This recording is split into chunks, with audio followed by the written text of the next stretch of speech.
سعيد بلقائكم أصدقائي. نلتقي من جديد ونكمل مع بعض الفقرة الثانية لشرح تصميم برنامج فاتورة البيع. Nice to meet you with my friends again. We continue with some of the second paragraph to explain the design of the sales invoice program.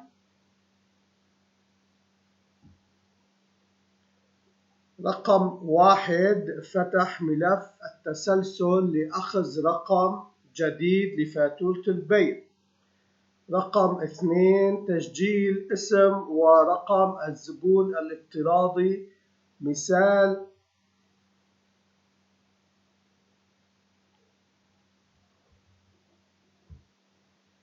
زبون نقدي. رقم 3 فتح ملف إكسل يحتوي على جدول كل المواد الموجودة في المستودع لاختيار المواد المطلوبة. رقم 4 فتح ملف إكسل مصمم ليكون قالب يسجل فيه بيانات الفاتورة قبل الترحيل. 1. Opening the sequence file to take a new number for the sales invoice. 2. Registering the name and number of the virtual customer, for example, a cash customer. 3. Open an Excel file that contains a table of all the materials in the warehouse to choose the required materials. 4. Opening an Excel file designed to be a template in which the invoice data is recorded before posting. هذه هي الأسطر البرمجية التي سوف ندرسها لليوم. تتضمن فتح عدة ملفات إكسل لتجهيز فاتورة البيع. These are the lines of code that we will study today to ensure opening several Excel files to prepare the writing within the sales invoice.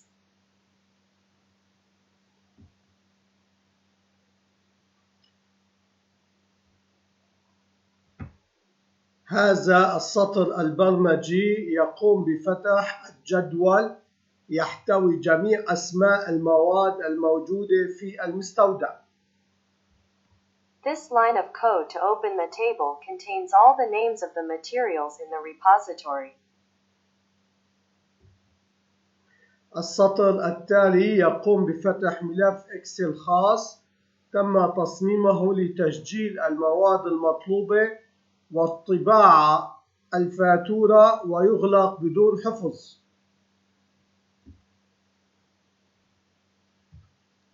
The following line opens a special Excel file designed to record the required materials and print the invoice and closes without saving. السطر التالي يقوم بفتح ملف إكسل لأخذ التسلسل الخاص بالفاتورة البيع الجديدة، وهي عبارة عن علاقة رياضية تقوم بجمع الرقم المحفوظ وزيادة رقم واحد عليه لنحصل على التسلسل التالي للفاتورة، ثم نقوم بحفظ هذا الملف لكي يستخدم في الفاتورة التالية.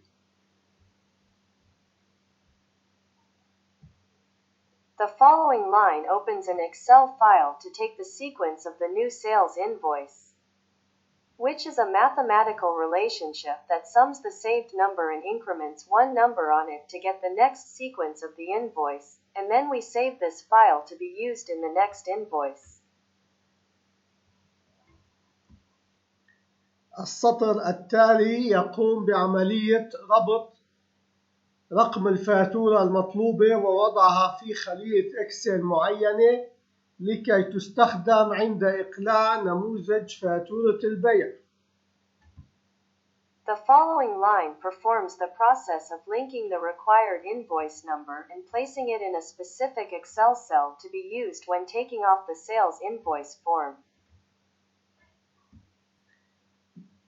بقي لدينا السطر الأخير الذي يقوم بإظهار نموذج فاتورة البيع لكي يقوم المحاسب بإدخال المواد المطلوبة.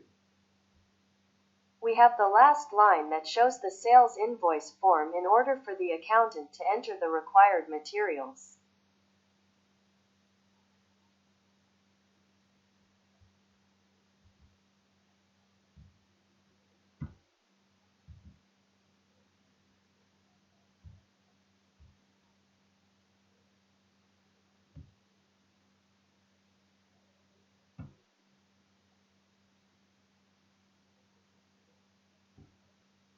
هذا هو ملف الإكسل الخاص بالتسلسل.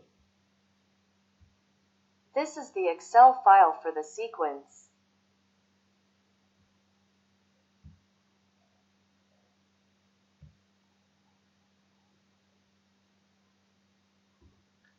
هذا هو ملف الإكسل الخاص بالمستودع.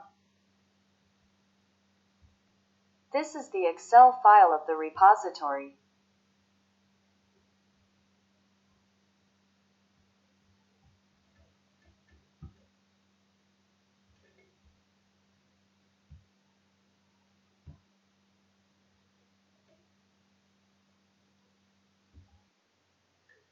هذا هو ملف الإكسل الخاص بإدخال فاتورة البيع. This is the Excel file for entering the sales invoice.